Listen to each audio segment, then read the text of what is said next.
Thanks for coming along, and I apologise that I'm here instead of Tracy, and I'll see how I go. Tracy's prepared let's say a case study approach to discussing falls and how we deal with them in our setting. But I'll give you a bit of a background first about what our setting is. The Centre for Physical Activity and Ageing was an evolution from domiciliary care around about 1991, and around that time we started to, let's say, become more aware of increasing evidence around specific types of exercise for older adults, which would lead to, let's say, improved independence. Parallel to that, we were actually heavily involved in rehabilitation activities connected with what was then the day hospital. And the day hospital was a British model. Basically, people were home, something was a bit of a problem, and they were sent in or brought in or whatever to a day setting where they got all the allied health and nursing and even medical interventions that they may need, usually on at least twice a week basis. Some people came more frequently. So that had been running for a couple of years when a couple of physical educators turned up there, and then from that point, that was around about the late 1980s. By 1991 we'd actually started to evolve into exercise physiology, and a number of us were doing postgraduate studies at Flinders in a very unique laboratory setting at Flinders, which was connected with the medical school and the education school. So it was quite unique. We actually had medical students and medical graduates in this particular laboratory, working alongside of people like myself who came from a physical education background, and we were undertaking all sorts of studies which involved things like muscle biopsies, for example, where you take a bit of a slice of muscle and have a look more closely at it to see what's going on in the smaller microstructure, and looking at the metabolism potential of muscle. So we were doing that a long time ago, and of course here we are, 37 odd years later. In fact, can I say that not a lot has really changed, other than there are more older people. The things that we were doing then, we continued to do and became better at doing it, and the evidence has continued to grow and grow. And by evidence, I quote this particular number.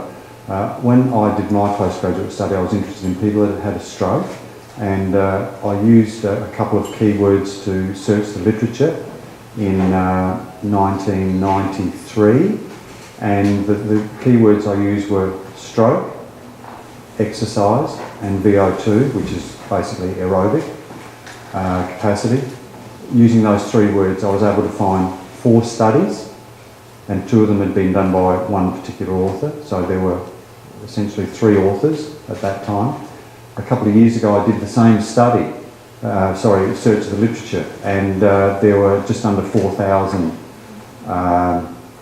let's say, articles in the literature around it. But in fact, what was talked about then really hasn't changed much since then. That is basically, if people are not doing exercise, their VO2 goes down, and for people that have strokes, their VO2 goes down even more dramatically if they're not doing any exercise. So that's the sort of thing we looked at, and our team has grown along this particular pathway of rehabilitation, but also has included a lot of work around falls, because a lot of our, let's say, our clients are certainly much older people, and many of them have come to us either via a pathway of having a fall, or they've been with us for extended periods of time, up to 20 odd years, and during that time you see the sort of the variations that occur with people's presentations and their physical capacities. So, falls are certainly a big part of the work we do, and we run a couple of very specific falls clinics,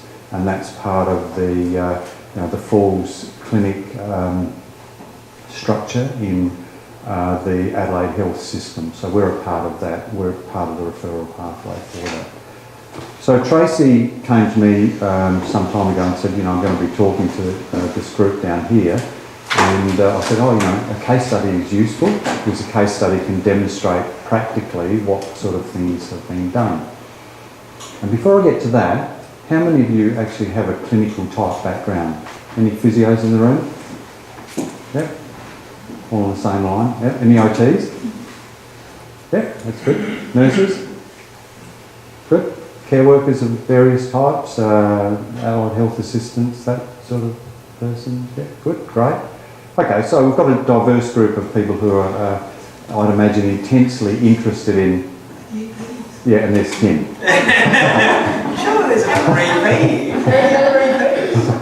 Well, we also have some consumers who are here. Okay. Yep. Who were the consumer people? Because there's a couple of people who I know had said that they were going to come along to the session that was scheduled for this morning. Okay. All right. So let's see how this goes. This particular session obviously is going to look at a case study, and then we're going to talk about engaging clients in exercise. You know, some of the practical elements that Tim has alluded to a little bit. We're going to get more into these elements and see what we can guide you with. Okay, so this particular person, you can see the information there. Female, 77, independent, driving and activities of daily living. Private cleaner, but is independent with all other things, and mobility, independent indoors with no aids, but outdoors uses an aid. Okay, now this is the really interesting part. This particular person has or had a 15-year history of falls, and with a variety of serious injuries. I say it's really interesting is because up until we encountered this person, they'd had no specific referral related to their falls as we would normally see it. So the way that people are picked up in the system, or the way that people are dealt with in terms of being at home, for this particular person was certainly a failure. But then we've got all these other issues as well, and of course, as we know, the more other issues that a person has in terms of their general health, then the greater the risks associated with their independence, and in particular, that may be in themselves a trigger for a fall. All of these particular things that's happened, and this is interesting too because I'm talking with Tracy today that this person had an ongoing history of cellulitis, so you know that infection status that turns up, and you know, of course, if it's systemic, that people sometimes have problems in dizziness or just generally the way they're feeling. So this particular person had what we consider to be a very complex presentation. But in fact, these sort of complex presentations are actually more prevalent now, and that's what we've been finding, certainly in the last 3 to 5 years, that increasing numbers of our referrals tend to be have similar sets of circumstances as this particular person does. And I used this particular figure as well, that back in the early 90s, people would come to us and they'd be having one medication and they'd have one thing wrong with them. 10 years ago, it had gone to 3 and 3, so 3 things wrong and 3 medications. And now it's 4 and 5. 4 things wrong and 5 medications or more. So, that is the common picture that we see in terms of the presentations of people being referred to us. Okay, so here's the falls history. Now, I'm not sure whether you can see much or all of this, but basically 1998, slipped on wet cement and fractured left patella. I'll just jump ahead a few. October 2005, on holiday in New Zealand, fell out of the shower and had chest wall injury. I'll jump on about another 7 years, 2011, 2012, tripped on pavers at home, hit face again on edge of brick windowsill, large lacerations, frontal area of face requiring sutures and scarring as a result of that. So this particular person was certainly in the walls when it came. You know, you look back over this, you know, what a history, what a complex set of circumstances. And if you look back at the other medical issues that this person's throwing, you know, how on earth does this person remain independent? Anyway, she was eventually referred to us, and as a result of these sort of discussions that took place, the history which was undertaken, that particular history that I showed you is excerpts out of our history, the record that we've taken. The person turned up with a goal. She was a traveller, had been travelling, as you saw. There was a fall in New Zealand, other things that occurred. She wanted to go on, around the world holiday, and she had 4 months. So, great motivator. You know, there's nothing like the motivation to have a sort of goal like this, which is pretty easily, let's say, discussed and shaped into what we would then see as our clinical goals. So, from a clinician's perspective, of course, we're all trying to, let's say, weave the client goal into our clinical goals and align those two so that the particular pathway we take is both easily explained and agreed to and can then be translated into the exercise prescription. So leg strength, pretty basic, static and dynamic balance, and just general improvement in mobility. So, you know, this particular activity, the goal setting, is you know, pretty universal. I would say there's no clinician in the room that wouldn't do the same sort of thing, have the same sort of discussions, and be looking to do this weaving, the weaving of what you think is important as a clinician in with this person has a real goal, which is tangible. So this particular person,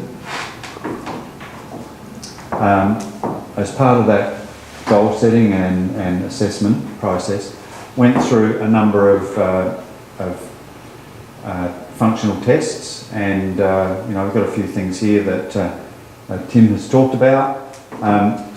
Self-selected gait speed, 0.99 metres per second at admission. Maximum gait speed, 1.11 metres per second. Now, for more than 20 years we've measured both, and I've always been interested in the difference, so whether people can actually have a level of acceleration rather than just being one speed only. So the self-selected gait speed is normally the speed that most people, I think, talk about. We like to talk about this self-selected gait speed as being the comfortable walking speed that a person would just normally take on during a movement. But the gait speed is actually a maximum one. This is where they actually walk as fast as they can.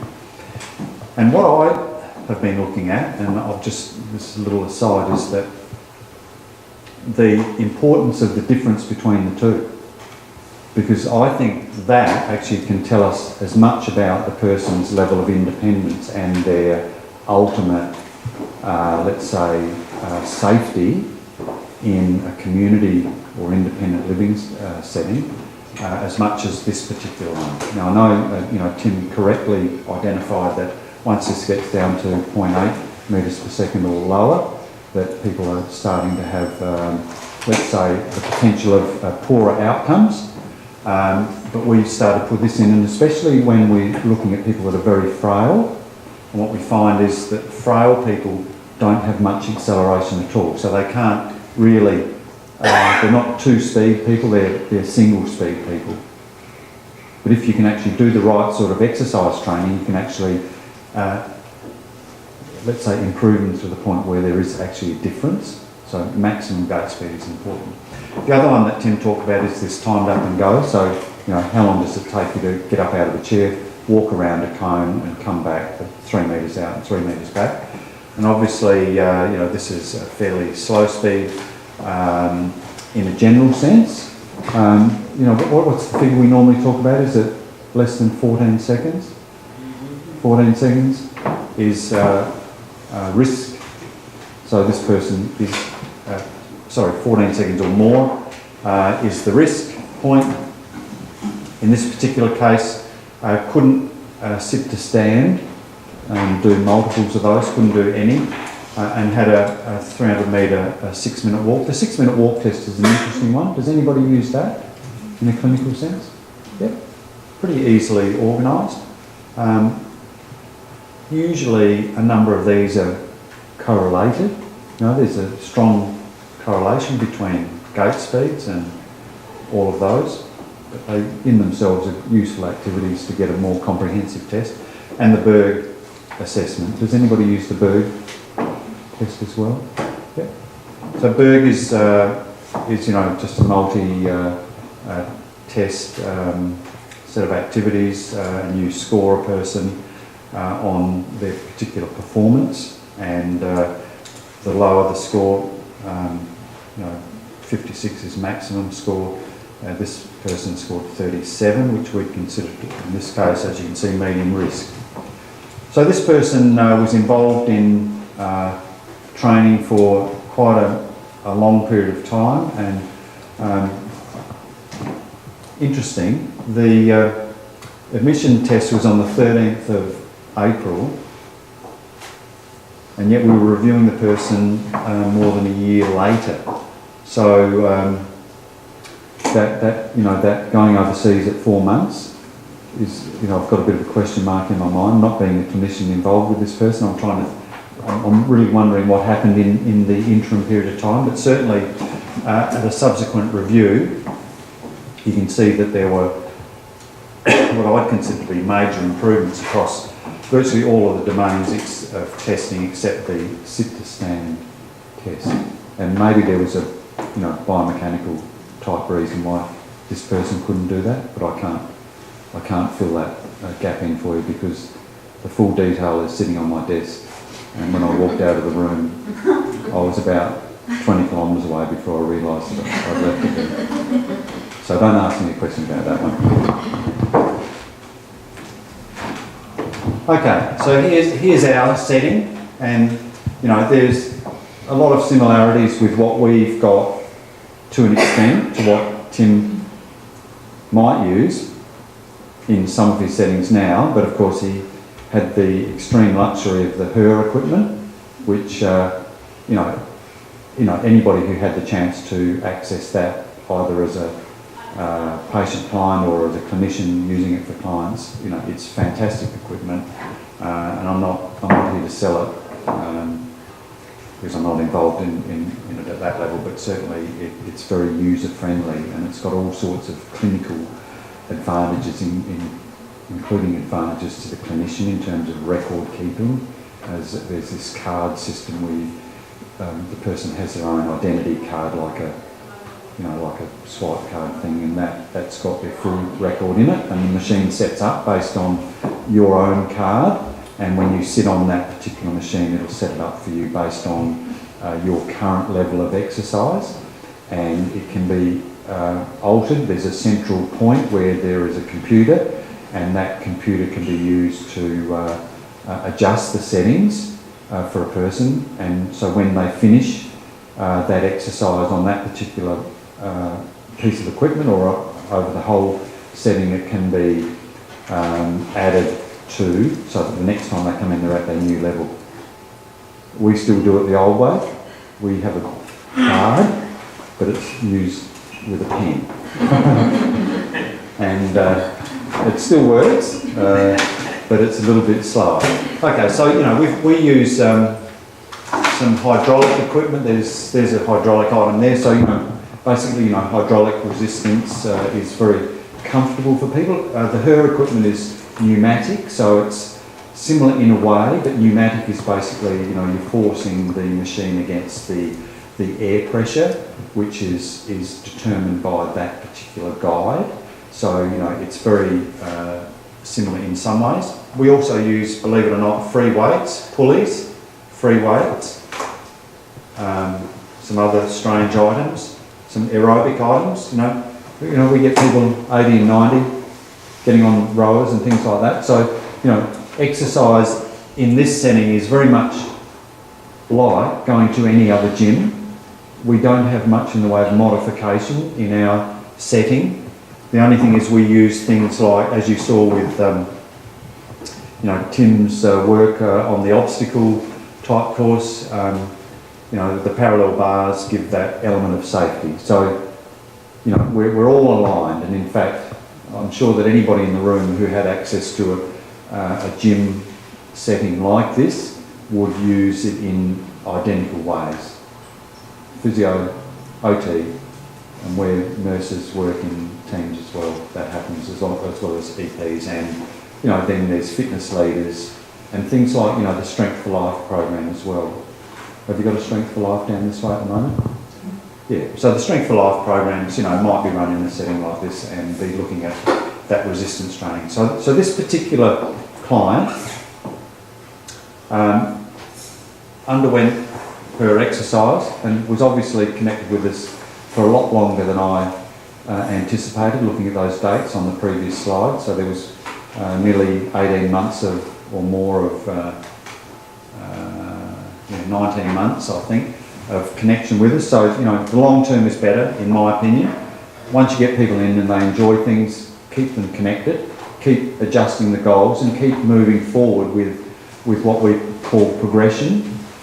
And of course, progression from an exercise physiology perspective is the big number one tick. If you don't have progression, then you're not going to get progression with the exercise prescription. So, you know, increasing the loading is what I'm talking about. Increasing that loading is critical to getting the best result with your particular clients. So, you know, some simple bands, for example, you know, if you use bands, well, you know, they come in different colours and the different colours have greater or lesser resistance. So there's no reason, even if you only have a small repertoire of equipment, that you can still provide progression through increasing the loading.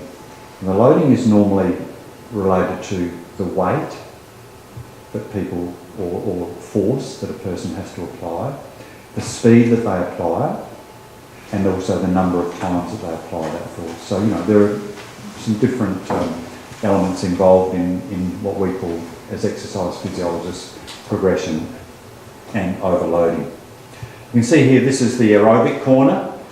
We use exercise bikes and arm ergos, as well as those rowers as I spoke about. So, you know, we always put in a component of aerobic work where possible for any person.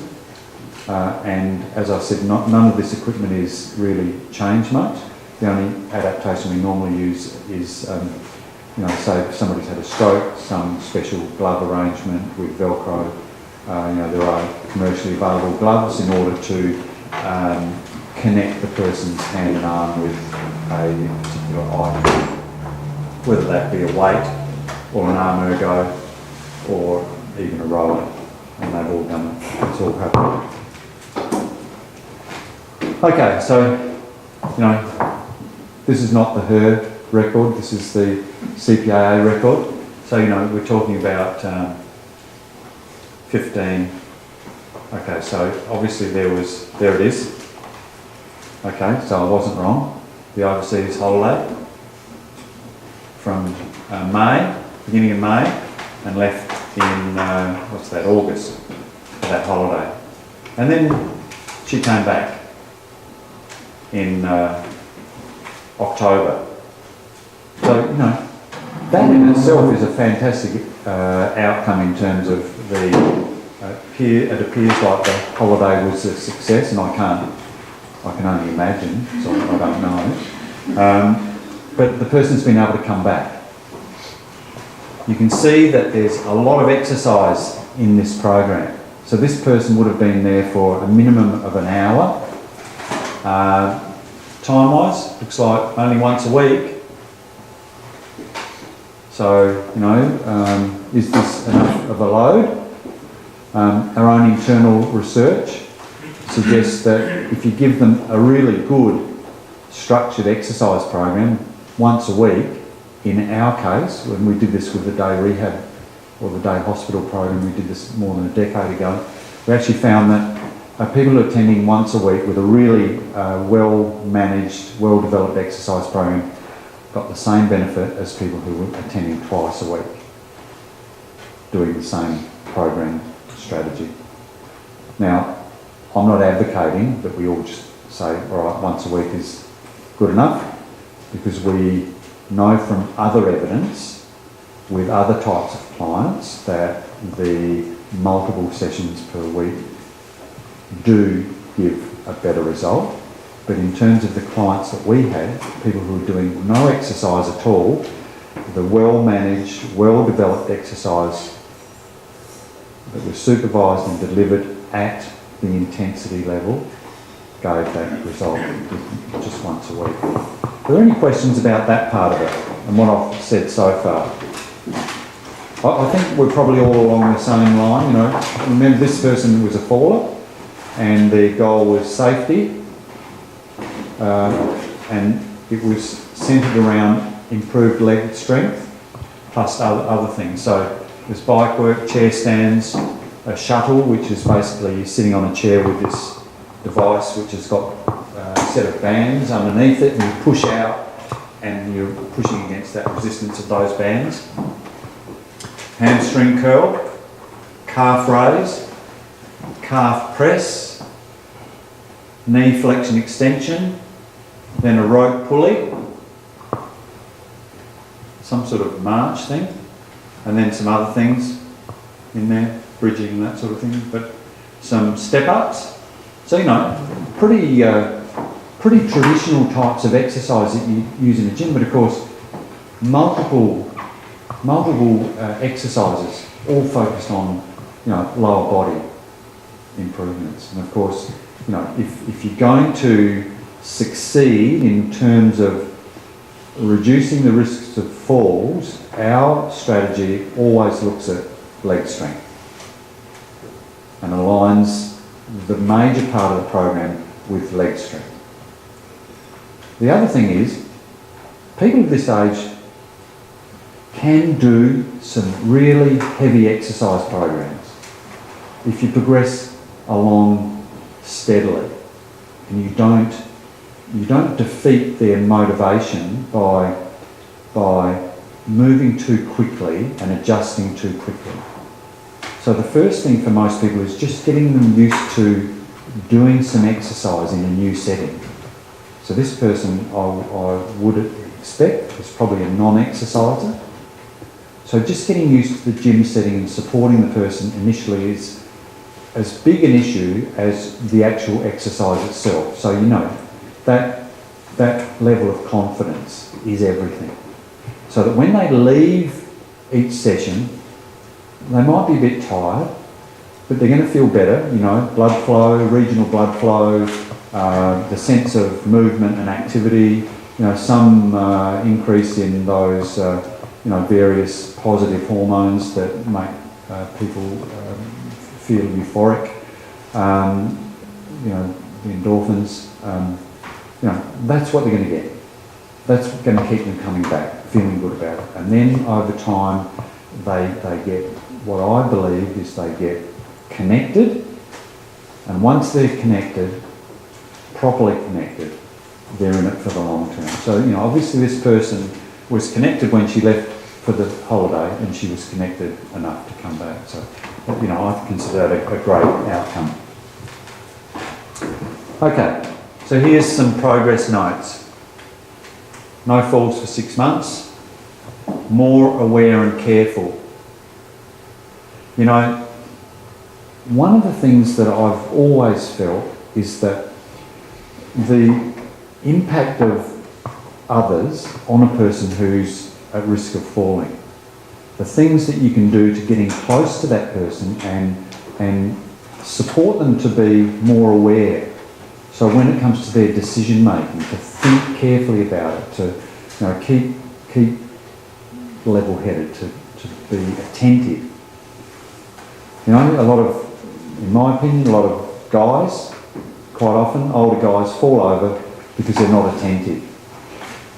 You know, they're busy doing something, they're in the shed or they're whatever, they're in a hurry.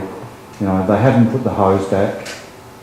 You know, it's not wrapped up on the reel as it should be. It's out the back and they're in a hurry, and the next thing they've tripped over it, or you know, they've tried to do something more than they're capable of. So the things that we do as clinicians with people is give people confidence, but at the same time we need to be coaching people to be more aware of setting and the circumstances that they have in a particular moment. Confidence, that's what we want. Remember that reduced confidence is as bad as having a fall anyway, in terms of the reduced activity. Ability to get up from a fall. Now, I'm pretty sure that with most of the people at our place, we like them to get down on the floor and get up as an activity. You know, it's actually quite hard work. If I just said, you know, picked a couple of people and said, all right, stand there, get down on the floor, good, get up. That's hard work for anybody of any age. So for people in this particular circumstance, like this particular lady, we would be teaching her how to get down carefully, but then how to get up. And initially using either a plinth, a low plinth, a solid plinth, nothing with wheels, solid plinth, and then a chair, and then whatever else we can do. So, you know, maybe independent. Health, fitness and leg strength. This is interesting. 1 week off, harder to get out of the chair. Now, you know, we've been saying this for a long time, I know, because I've heard it said to me on many occasions, you know, exercise doesn't pay you very much interest in terms of money in the bank. Exercise will give you a good result, but if you stop exercising, you down-regulate pretty quickly. So for people who are on the knife edge, and remember, if you looked at Tim's first slide about the trajectory through life, you know, you don't have to do much in the early years, that third, the middle third where you sort of, as an adult, everything's going okay, and then the declining years. Well, when you're in the declining years, you know, other things are happening, you know, in terms of your muscle, and things deteriorate pretty quickly. So remember that. And no pain, health concerns with the exercise program, the lady enjoys. So that's good. All right, so what can we learn? What other services would this client benefit from? And, you know, you would have your own thoughts about that. The big issue around 14 odd years or 14 falls over many years. I think it was 1998, first fall. You know, that's a bit of a question mark. I don't know, I'd like to know more about that. And the falls referral. So, you know, who's referring into your falls pathways down here? And how does that happen? How are they picked up? Remember that if we go by the statistics, 1/3 of 65 plus year olds are having a fall in a year, so it's about 1/3. And a number of those are being hospitalised, and I'm sure, you know, with a fair number of people 65 and older down here, you're getting your share of people in those categories. So, you know, how is this managed locally? And I think, you know, this is things that I'm sure you talk about. Are the physios and OTs in the same health service, you know, or different ones? Different services? Yeah, okay. All right, so I don't know how you organise your interaction around particular clients. And who is responsible?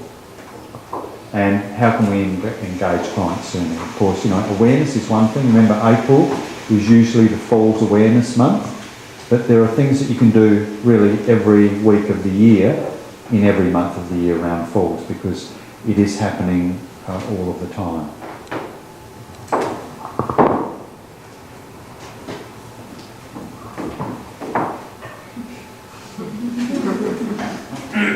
I won't say anything about that. Okay, so here we go. Perception of falls. And here's some interesting information that we're led to believe that 1/3 of people only will report a fall to a health professional. And, you know, the perception that it's something that happens to other people. So, you know, was that fall I had? Maybe not. maybe yes, you know. What was it? What happened? Oh, I've got a cut on my head, or I've, you know, turned up at hospital with fractured wrist.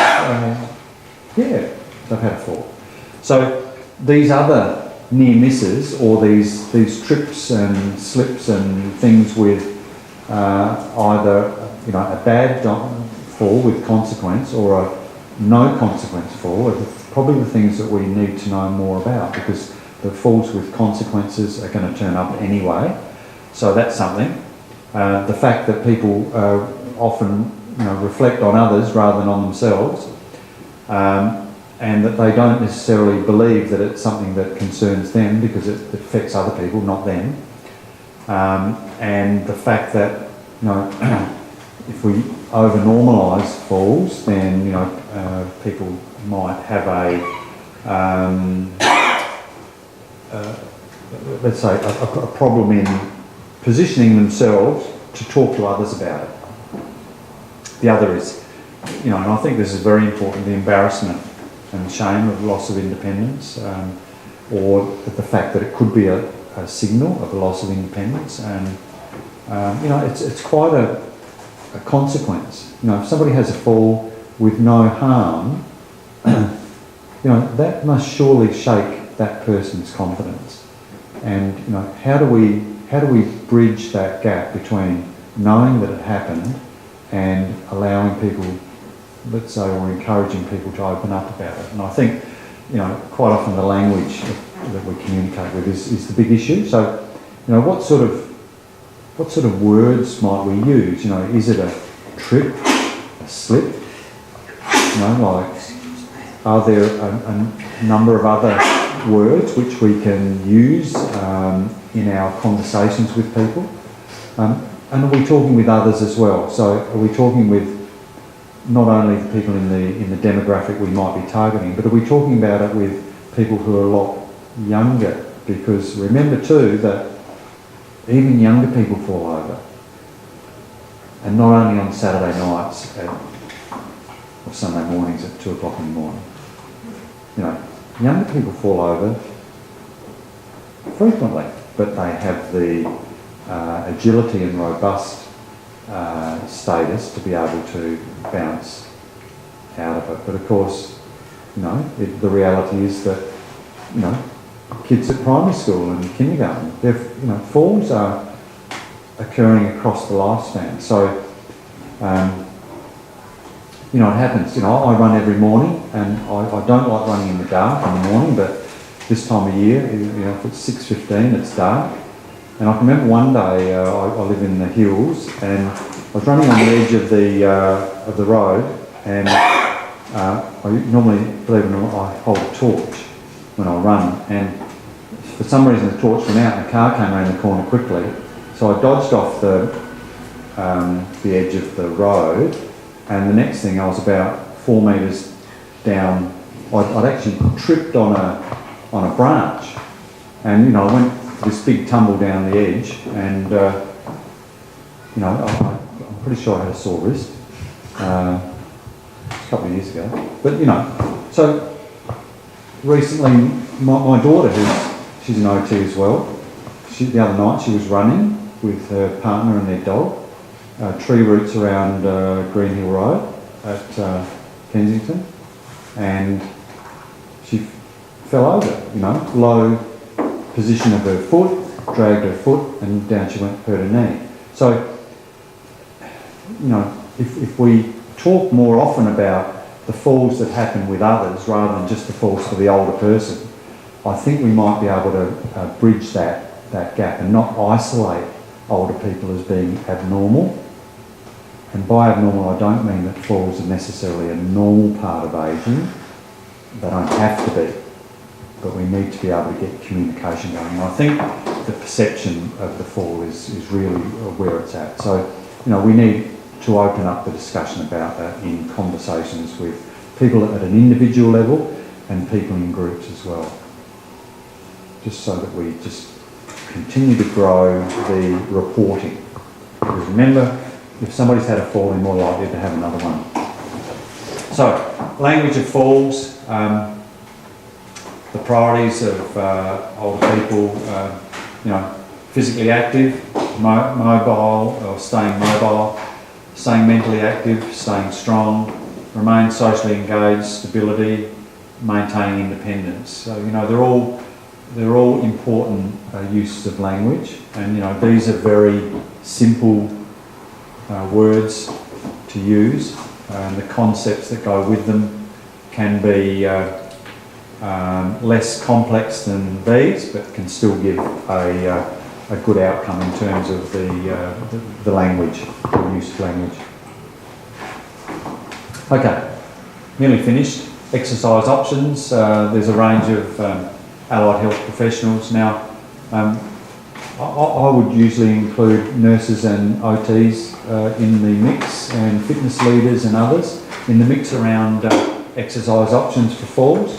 You know, there is one strategy called Better Balance. You know, when they run the Strength for Life training, they also do Better Balance training as well, which is essentially based on the Monash No Falls program, and it's got all those other things around, you know, those essential balance activities that you can use. That's an SA Health developed strategy, and there's some great resources associated with that. So for people who want to find that, you can talk to Michelle Sutherland in SA Health. She's the key person around falls, amongst other things. She commissioned that, and we were involved with developing a great set of resources, pictures and words which explain what you can use around that. The community programs that exist, Strength for Life we know is a good one, but also this Easy Moves for Active Ageing, which has been, you know, around for a long time, which gives, let's say, a pathway, even a starting pathway for people to do exercise, which will give them a benefit. Yep. So, you know, look at our website, keep in touch, keep linked through your memberships. I'm assuming everybody's now got a membership, is that right? Yes. Good. And, you know, we'll be running workshops on these things, specific workshops, because that's what I believe people need. The other is we have this, Tim and I have this ongoing debate about the home exercise program which we have, and the one which he has. But I'm talking about our program today. Basically, it's a range of exercises. It's all about exercise. The content is the same. Getting people to do things independently at home with a level of support through a resource, which may include another person or a workbook or some other strategy. Now, you know, there's going to be an app, maybe not us, maybe him, maybe who knows. But, you know, the goal is the same. We're all on the same page. We want better outcomes for people, and if people can do some exercise at home, usually the main thing that it does is it doesn't necessarily stop them from falling over, in my opinion. What it does is it actually, the exercise doesn't, but actually being involved in the exercise does. So the outcome isn't necessarily a physical one. The outcome is these people are thinking more about their independence and their ability to do things, not just the physical outcome of it. Okay, so, and I think that quite often people may have an improved or a reduction of their risk of falling because they're more aware of it. It's on their mind. They're more careful, they're attentive. So the other is, you know, these are the sorts of things we've done. We've looked at these things, Tim's looked at them. We both agree that exercise at home is good exercise if it is of these types of strategies, and that's what we're interested in. Beats the pants off nothing. Definitely beats the pants off nothing. Yes. Yep, and of course the incidence of falls and fall-related injuries is what it's all about, and that's what we're here about today. So, HELP is a facilitator model or a train-the-trainer model. Basically, facilitator could be a home helper, a family member, or some other person, or the train-the-trainer model, which is basically where you build up numbers of people in an organisation, usually to deliver the exercise strategy to somebody, you know, in a home type setting or another type setting. The other is community model, which we've experimented with at Prospect Council. That was good. All these people signed up, individuals came along, got their book, got their training, enjoyed the day, had an afternoon tea, went home, and as far as we know, they're exercising, but we've got to follow up on that because it's not that long ago. Look, I've been down this pathway before, and these things are strategically of use. And believe me, what I've found is that if people are involved in the exercise at 2 weeks after the delivery, they're going to stay in it. At 2 weeks, if they're out of it, they're not in it, and they're not going to be in it after that. So the first 2 weeks is the time when you need to support people, to give them a chance to ask questions, or just give them a motivating phone call or something like that, or attending to see how they're going. So help basically is home exercise and lifestyle program, and we've got these booklets which we use.